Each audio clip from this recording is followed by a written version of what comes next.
What's up, guys? We got ourselves a banger here today. Let's get into it. So I just got back from a really, really wonderful date with a seemingly really wonderful man. And he dropped me off. And I come inside and I just start crying. And I'm like, why am I so upset when I just had such a great date with this guy? Like, why am I so upset?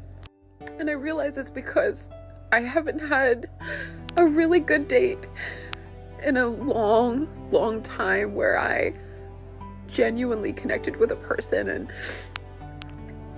I'm scared. It's weird. It's like my body and my mind doesn't know how to process it because I'm so used to getting hurt. I've never experienced a good relationship or a healthy relationship. I've always been hurt. And I've been single for so long. More so because I needed to be single. I needed to heal from all of these traumatic, toxic relationships. And I've been praying for this kind of relationship for so long. I met this guy on Hinge months ago and I never gave him the time of day.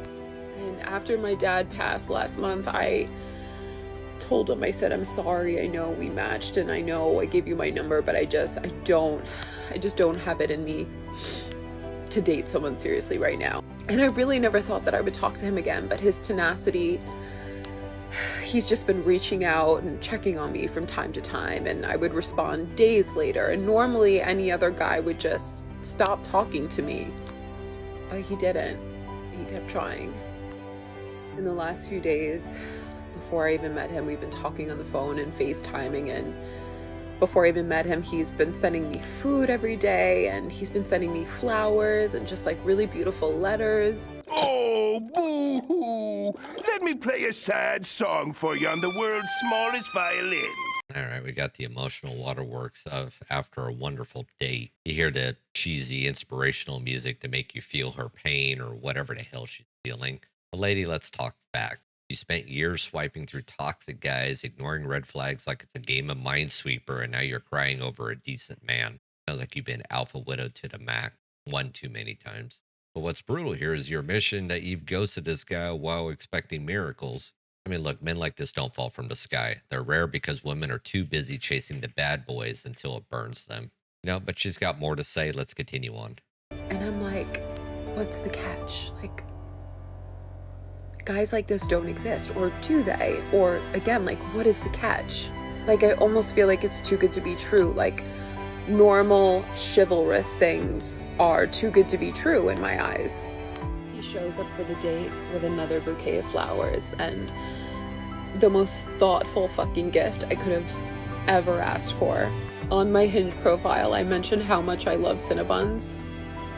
This guy, even though he was taking me out to dinner, brought me a bouquet of flowers and 2 boxes of Cinnabons from the Cinnabon store because he remembered I said that on my Hinge profile. And I just want to take this time to like normalize for women and men that have been mistreated in the past and have had unhealthy relationships and have been cheated on and hurt. And we've never experienced anything healthy that when we do experience it, we just don't know what to do with ourselves. And I'm trying so hard to be happy for myself right now. I'm trying so hard to be happy. But all my mind is doing is saying, he's gonna hurt you though. Keep your expectations low. And I hate that. I should be celebrating the fact that I had a lovely date with a lovely man who was so kind to me and so thoughtful and so generous. And here I am on my living room floor crying because I think he's just gonna hurt me. And then there's like the part of me that's like, you don't even deserve this, because I'm so used to being treated otherwise. So I never thought that I deserved this treatment. And now that it's happening, I'm like overwhelmed. If there's anyone else who understands or resonates with this, just know that it's okay to feel all of these feelings, and we do deserve the best. Even though we've never experienced it, we do need to have faith and have hope. God, I'm so scared. It's like I picked the wrong week to quit drinking. Oh, Jesus. So you got the guy's generosity with flowers, dinners, and if you keep testing his patience, he's going to wise up and walk. And she's on this, what's the catch when he remembers that she has a love for Cinnabons? I mean, nice guys who invest early with gifts, calls, dinners often get labeled as too good to be true, which really translates to women are conditioned by society and media to expect hidden motives. I mean, this dude is running circles around a dating game, and then you're on the floor crying because he's nice. I mean, ladies, your emotional baggage isn't his to carry. And guys, no amount of kindness or effort guarantees appreciation. So focus on women who recognize your worth without second guessing it into oblivion. What are the odds on that this relationship's even going to succeed? I think she's going to end up sabotaging it. And the guy's going to walk. This one is for all my single girly goos, as it always is, because I know every single girly goo is about to relate to what I'm about to say. We are not single from lack of options. To all them men who pity us or like judge us or like feel sorry for us, X, Y, and Z, whatever, I'm going to tell you now, we've got options, believe me. Do you realise one of you is the easiest fucking thing on this world to find? Any woman can walk outside tomorrow and have a fella if she wanted to. Let's all be real. Let's all be real. We are not single through lack of options. We are single by choice. We are voluntarily staying the fuck away from the lot of us because you're all fucked. You're hard work. It's just not worth it. It's not worth the hassle. So no one on this earth is tying me down. No one. Unless, honest to God, unless they're fully worth it.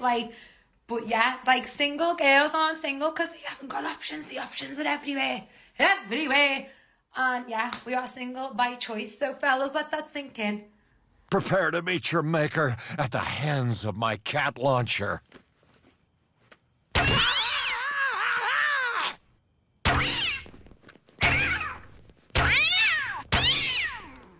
So we got the single by choice anthem. We break this down. Yes, women have options, endless options. They can pull a guy quickly and easily. But claiming you're single to avoid the hassle just reeks of entitlement. That translates out to we want Prince Charming, but without any of the damn work. The audacity to frame this as empowerment while mocking men for stepping back from dating, that's really rich. So guys, don't fall for this narrative. These are just the same women who blame you for not meeting impossible standards. Men, if you find out your wife is cheating on you and she has a mister, don't overreact. This is going to be very important because you might ruin your family, your house, your children, and lose all of that for what? For something meaningless on the side? Don't confront her. That's very important. What you're going to do is try to change your look. Go to the gym. Look your best. Dye your hair. Change it up. And she's going to notice. She's going to be like, oh my God, is he trying to rekindle our love? He must really love me. You can work it out. And never even mention that you found out about the affair. If you mention it, it's going to look like you lowered your standard, like you're not standing on business. And she's going to understand she can keep cheating on you, right? But then if you pretend you didn't know, she will just stop cheating. She will think, oh, he didn't know, like he's just actually wants our love. So it looks different. She's gonna naturally leave him and go back to you because you're the husband and you are her real love. He's just somebody. She was just lonely and she wasn't getting your attention. It's probably your fault if you think about it. Because if you gave her all the attention, if you went to the gym from the start and didn't let yourself go, she would have never cheated on you. I'm a woman, I would know. If I have a husband, I would never cheat on him if he would never let himself go. I have no reason to. Women are women. Think about what you did that made her want to seek attention from another man. Reconnect with your family and your children. Where do you come up with this shit? The only real truth that would be decent advice for guys is, yes, go to the gym, work on your body, work on your physical appearance. Obviously, haircuts and stuff can always add to your appearance, different clothes, stuff that fits very well, make you look however you're trying to look. Yeah, so those would be some valid points there. But the advice that she's giving overall is just straight out of the book of Gaslight Yourself into Misery. I mean, she's basically saying your wife cheats, it becomes your fault. But let me be clear, no amount of gym time or hair dye or clothes is going to justify tolerating infidelity. The narrative of blaming men for women's disloyalty is just peak manipulation. But here's a reality check. If she cheats, it's on her, period. End of story. Do not pass go. Do not collect $200. Done. Over. And staying silent doesn't restore the respect in the relationship. It just screams weakness. So guys, don't bend over backwards for someone who broke the vows that they chose to make. And protect yourself emotionally, protect yourself financially, protect yourself legally. Because walking away isn't losing the family, it's keeping your dignity intact.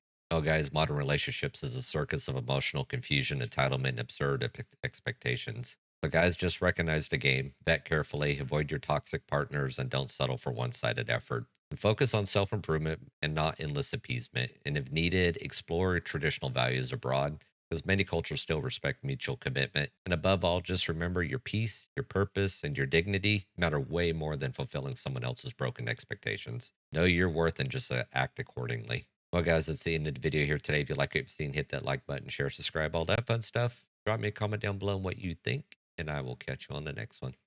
Peace.